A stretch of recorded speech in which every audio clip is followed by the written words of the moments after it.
The Bharat views के सभी साथियों को नमस्कार।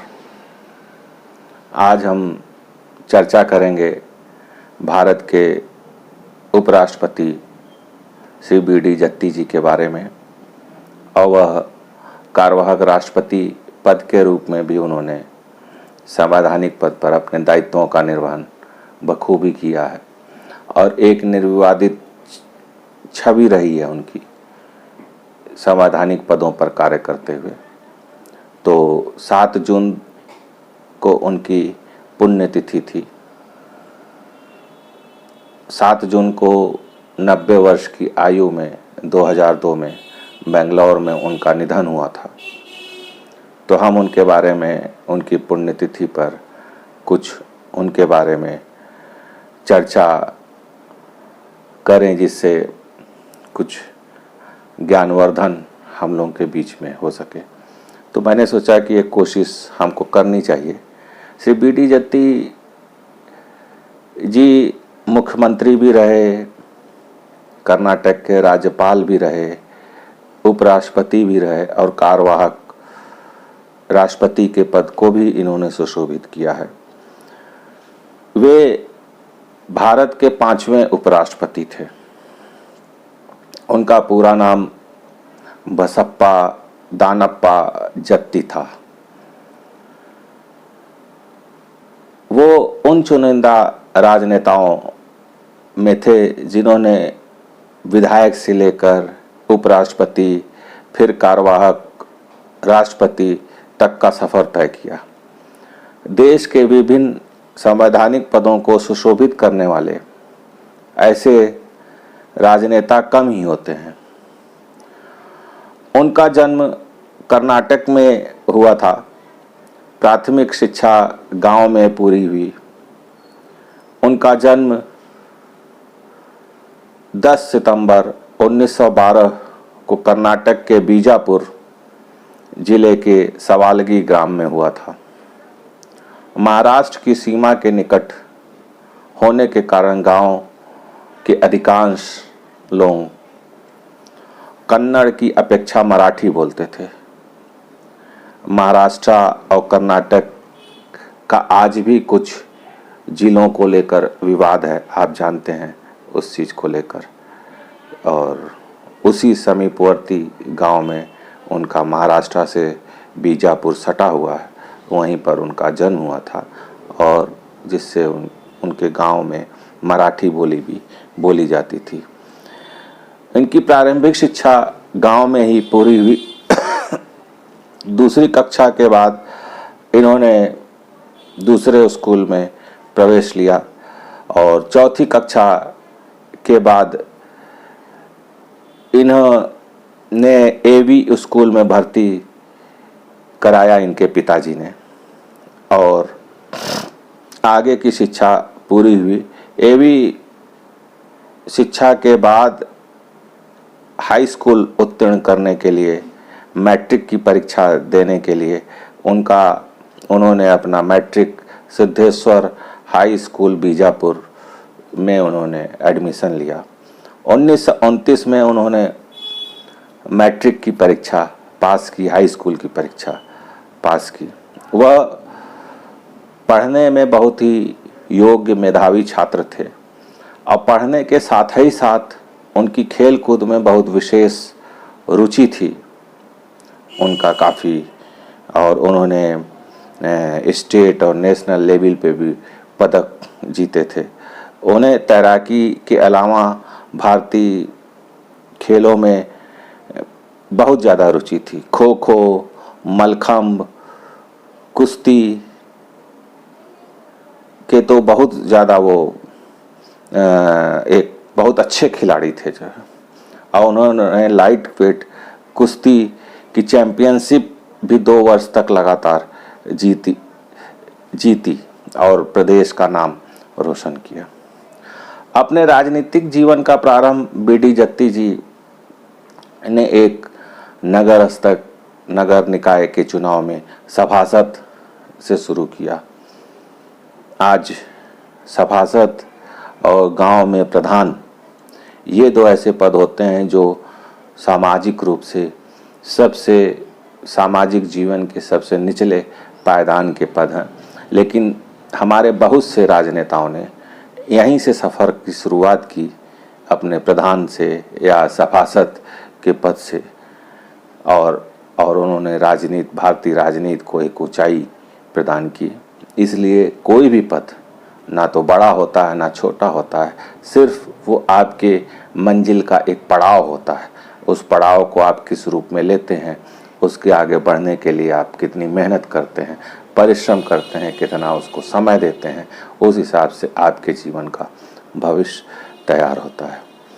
नगर निगम के चुनाव के बाद 1940 में जो उन्होंने जीता था, उसके बाद वो जमखंडी से विधायक बने। 1952 के आम चुनाव में फिर वो विधायक बने और मंत्री बने। उन्होंने स्वास्थ्य और श्रम विभाग में डिप्टी मिनिस्टर का उनको पद प्राप्त हुआ, उसको सुशोभित किया। 1968 में वे पुडुचेरी के राज्यपाल बने और उनके राजनीतिक राष्ट्रीय भविष्य की शुरुआत यहीं से होती है। जब वो पुडुचेरी के राज्यपाल बने, वहीं से उनके राष्ट्रीय स्तर की राजनीति का प्रारंभ होना शुरू हो जाता है। वर्ष 1973 में बीडी जत्ती जी उड़ीसा के राज्यपाल भी बने। एक चीज़ यहाँ मैं आपको बताना आवश्यक समझता हूँ कि जब उपराज्यपाल या राज्यपाल या उपराष्ट्रपति या राष्ट्रपति जैसे संवैधानिक पदों पर जब कोई भी व्यक्ति आसीन होता है, तो वह अपने पार्टी और दल से वह त्यागपत्र दे देता है। यह माना जाता है कि वह संवैधानिक पद को धारित कर रहा है। ऐसी स्थिति में वह किसी भी दल, किसी भी पार्टी से वह जुड़ा हुआ नहीं है। वह एक निर्दल व्यक्ति के रूप में उसका चयन किया जाता है और वह ऐसी स्थिति में वह अपने दल और पार्टी से त्यागपत्र प्राइमरी मेंबरशिप से दे देता है। यह हमारे यहाँ परंपरा रही है।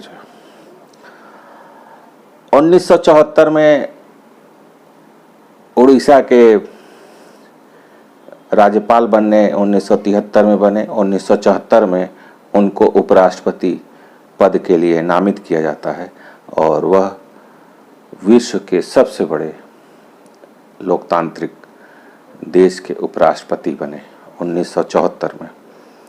आप जानते हैं कि भारत विश्व का सबसे बड़ा लोकतांत्रिक देश है। सबसे पुराना लोकतांत्रिक देश अमेरिका है, यूनाइटेड स्टेट, और सबसे बड़ा लोकतांत्रिक देश भारत है। 1980 तक उन्होंने एज ए उपराष्ट्रपति के अपने दायित्वों का निर्वहन किया। फिर राष्ट्रपति फखरुद्दीन अली के आकस्मिक निधन के पश्चात उन्होंने कार्यवाहक राष्ट्रपति के अपने दायित्वों का भी निर्वहन किया। यहीं तक उनका कारोबार नहीं रहा। कारोबार मीन्स उनका जो एक्टिविटीज़ नहीं रही, बल्कि उनका जो सोशल लाइफ था वह समाज के सबसे निचले व्यक्तियों को, सबसे निचले तबके को उठाने का भी उनका प्रयास था और वह उससे अपने जीवन के अंत तक जुड़े रहे और उन्होंने उसके लिए बहुत ज़्यादा काम किया। उन्होंने बहुत परिश्रम किया। जो वह बहुत ज़्यादा प्रभावित रहे बसव पंथ से वह, और उसके लिए जो समाज के निचले वर्ग के उत्थान का जो काम था उसी के माध्यम से उन्होंने किया। 12वीं सदी में दक्षिण भारत के जो महान दार्शनिक थे बसवेश्वर जी, वह बसव हिंदू, वीर शैव, लिंगायत, कर्नाटक में एक जाति पाई जाती है लिंगायत मत के पवित्र ग्रंथों में से एक बसव पुराण के रचयिता हैं बसवेश्वर जी। आप जानते हैं कि हमारे यहाँ पुराणों, जो हमारे वेद पुराण आदि जो है हमारे हिंदू धर्म के जो है एक ऐसे ग्रंथ माने जाते हैं जो हमारे हिंदू धर्म को हमारे समाज को दशा और दिशा दिखाते हैं। वह वास्तव में हमारा सबसे मूल सनातन जो आश्रित है वह वेद पर है, और ये पुराण अन्य जो भी हैं वो उसके बाद ऋषियों ने महापुरुषों ने उसको लिखे हैं। तो वैसे ही 12वीं शती में बसवेश्वर महाराज थे जिन्होंने लिंगायत समाज के बसव हिंदू वीरशैव के उसमें जो है उन्होंने पुराण की एक रचयिता के रूप में जानते हैं, और वह बहुत ही क्रांतिकारी थे। उनका उद्देश्य मैंने जैसे बताया कि समाज के अति पिछड़े, अति गरीब, अति दलित वर्ग को उठाने और समाज में समरसता और उनको उठाने के लिए उनका जो है जीवन उसमें ज़्यादा शोषित वर्ग को मुख्य धारा में लाने का उनका जो काम था वही काम वो करते थे। उनका कहना था कि लोगों को उनके जन्म के अनुसार नहीं बल्कि कर्म के अनुसार वर्गीकृत करना चाहिए। अगर कोई उच्च जाति का है और निम्न कार्य करता है तो उसको उस आधार पे देखना चाहिए, कोई निम्न। वास्तव में हमारे यहाँ समाज में यह पहले से भी था, क्योंकि हमारे यहाँ जो भी वर्ण व्यवस्था बनी वह उसके कर्म के ही आधार पर बनी। पहले वर्ण व्यवस्था हमारे यहाँ नहीं थी। इसकी एक विकृत रूप जो आज समाज में है वह एक विकृत स्वरूप के रूप में है। पहले कुछ भी नहीं था, सब बराबर थे। क्षत्रिय ब्राह्मण क्षत्रिय हो सकते थे, कोई भी किसी भी उसका व्यक्ति हो सकता था। ब्राह्मण नीचे काम करता था तो जो है वह नीचे के शूद्र के उसमें चला जाता था। इस टाइप की चीज़ें थीं, लेकिन धीरे धीरे वह हजारों वर्ष और उसमें परंपराओं में ढलते और जो कुछ स्वार्थी उसमें जो समाज के उच्च उसमें थे उसको उन्होंने स्थापित करने की कोशिश की, और उसका जो आज हम स्वरूप देखते हैं वह निश्चित तौर पे बहुत ही विकृत रूप है उसका। तो उनका कहना था कि व्यक्ति को, बसवेश्वर महाराज का यह कहना था कि व्यक्ति को उसके जन्म के आधार पर नहीं बल्कि उसके कर्म के आधार पर वर्गीकृत करना चाहिए। उनके जो विचार थे उससे बी.डी. जत्ती साहब बहुत ही प्रभावित और प्रेरित होते थे। जो है उन्होंने बसव समिति की स्थापना की, इसीलिए इतने प्रभावित थे कि उन्होंने एक बसव समिति की स्थापना की, जबकि वह संत 1200 ईस्वी में थे और वह कब पैदा हुए थे, कितने 700 वर्षों के बाद उन्होंने बसव समिति की स्थापना की। यह समिति का जो प्रमुख कार्य था उनके संत बसवेश्वर के कार्यों और विचारों को जनमानस के बीच तक ले जाना, उनसे परिचित करवाना उनका जो प्रमुख कार्य था, और समाज में जो शोषित वर्ग था उनको उठाने का और समाज में एक परिवर्तन की धारा लाने का जो उनका काम था। यह भी संवैधानिक पदों पर रहते हुए, उच्च पदों पर रहते हुए भी उन्होंने इस कार्य को अपने से अलग नहीं किया। बी.डी. जत्ती स्वयं बहुत ही विनम्र और धार्मिक स्वभाव के थे। वह उपराष्ट्रपति के साथ उनका जो है पद का जो संवैधानिक महत्व है वह आप जानते हैं कि उपराष्ट्रपति का पद भारत का एक ऐसा संवैधानिक पद है जो एक संविधान में एक अनूठा इसकी विशेषता बनाई गई है कि उपराष्ट्रपति भारत का राष्ट्रपति के न रहने पे राष्ट्रपति का भी, और राष्ट्रपति हमारे भारत के संविधान के अनुसार प्रथम पुरुष होता है। जो वह उसके ऊपर उसके संवैधानिक रूप से आज जो भी संसदीय कार्य या जो चीज़ें होती हैं वो भारत के राष्ट्रपति के ही नाम से की जाती हैं। तो उपराष्ट्रपति और राष्ट्रपति का पद दोनों हमारे संवैधानिक रूप से बहुत ही महत्वपूर्ण संवैधानिक पद हैं। इसके ऊपर हमारे भारत में कोई भी पद नहीं होता है। तो भारत के संविधान के अनुच्छेद 63 के अनुसार भारत का एक उपराष्ट्रपति होगा। अनुच्छेद 64 और 89 के तहत जिसकी व्याख्या की गई है कि भारत का उपराष्ट्रपति राज्यसभा का पदेन सभापति भी होता है। यह उसकी एक बहुत बड़ी विशेषता है कि जो हमारे भारत का उपराष्ट्रपति होता है, यही उसकी प्रमुख विशेषता है कि वह उपराष्ट्रपति के साथ साथ जो उच्च सदन राज्यसभा होता है उसका वह जो है सभापति भी होता है। इसके अतिरिक्त उपराष्ट्रपति कोई भी लाभ का पद धारित नहीं कर सकते। हमारे संविधान में इसकी अनुमति उनको नहीं दी गई है। उपराष्ट्रपति का जो चयन होता है और राष्ट्रपति का जो चयन होता है, दोनों एकल संक्रमणी मत द्वारा होता है। उसकी एक अपनी विधि है जो संविधान में जिसको उल्लिखित किया गया है और उस विधि के अनुसार ही उसका जो है चयन होता है।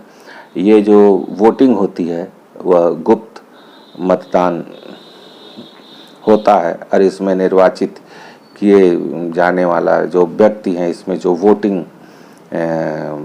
मतदाता दोनों में से किसी एक सदन के सदस्य होते हैं। कोई भी व्यक्ति राष्ट्रपति उपराष्ट्रपति होने का पात्र योग्यता तभी धारित करता है जब वह भारत का नागरिक हो, 35 वर्ष की आयु पूरी कर चुका हो, राज्यसभा का सदस्य निर्वाचित होने के लिए सारी योग्यताएं रखता हो।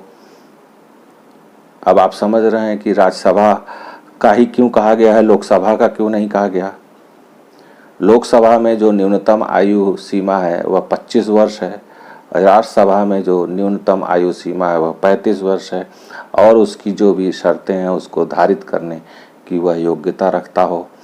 क्यों? क्योंकि वह जो उपराष्ट्रपति होता है वह राज्यसभा का सभापति भी होता है, इसलिए मिनिमम उसकी जो क्वालिफिकेशन हैं वह उपराष्ट्रपति पद के लिए राज्यसभा का होना जरूरी है कि राज्यसभा के सदस्य होने की सारी क्वालिफिकेशन वह पूरी करता हो। भारत का निर्वाचन आयोग ही आप जानते हैं कि जो भी संवैधानिक पद हैं उनके पदों का चुनाव कराता है और राष्ट्रपति चुनाव जब होता है उसके 60 दिन के भीतर ही उपराष्ट्रपति के पद का चुनाव होता है। पहले राष्ट्रपति का चुनाव होगा जब उनका कार्यकाल खत्म होगा, उसके 60 दिन के भीतर उपराष्ट्रपति के पद का चुनाव होता है। यह हमारे संविधान में उपराष्ट्रपति के पद की ये इसलिए थोड़ा मैंने इस पे बताया है क्योंकि इससे दो चीज़ें होंगी, क्योंकि हमारा उपराष्ट्रपति पद के दायित्व योग्यताएं और ये भी थोड़ा क्लियर हो जाए। और हमारा बी.डी. जत्ती साहब का जो है उनके चूँकि 7 जून को उनकी पुण्यतिथि थी, तो ऐसी स्थिति में उनकी पुण्यतिथि पे उनको एक हमारी देर से ही सही एक श्रद्धांजलि भी हो जाए, क्योंकि ये सब एक ऐसे व्यक्तित्व होते हैं जिन्होंने भारत की गरिमा, भारत के लोकतांत्रिक जड़ों को मजबूत करने में एक बहुत बड़ा योगदान दिया है अपने समय में, जिनकी कोई लालसा नहीं होती थी। नहीं, आप सोचिए कि ऐसा व्यक्ति जो अपने शुरुआत के ही प्रारंभिक चरण में उपराष्ट्रपति और राष्ट्रपति पद को सुशोभित करते हुए राजनीतिक जीवन से और अलग हो जाए, जबकि व्यक्ति अपने राजनीतिक जीवन ये उपराष्ट्रपति और राज्यपाल और राष्ट्रपति का पद अपने जीवन के अंतिम चरण में बनता है, जबकि उसके पास करने को कुछ नहीं रहता है। लेकिन वह अपने मिड में जब वह एक और ऊंचाइयों को प्राप्त कर सकते थे, उसी समय उनको बना दिया गया। इसके बाद फिर अगर कोई व्यक्ति उपराष्ट्रपति और राष्ट्रपति बन जाता है तो फिर उसके बाद उसके पास सेवानिवृत्ति के अलावा कोई नहीं रहता, सिर्फ घर बैठने के अलावा कोई भी कार्य नहीं रह जाता। जबकि अमेरिका या अन्य देशों में ऐसा नहीं है।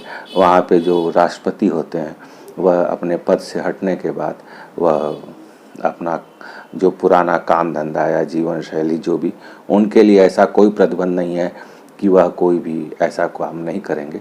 भारत में उनको सारे भत्ते, सारी सुविधाएं इस प्रकार से दी जाती हैं कि उनको आजीवन कोई भी काम करने की आवश्यकता न रहे।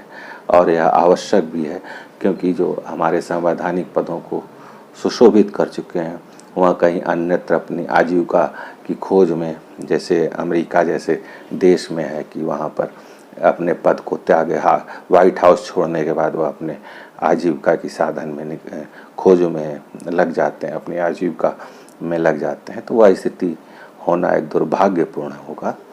तो इसीलिए हमारे संविधान की एक गरिमा और महत्ता है, जो ऐसे संवैधानिक पदों को सुशोभित कर चुके हैं उनके लिए एक गरिमामय जीवन अपना व्यतीत कर सकें।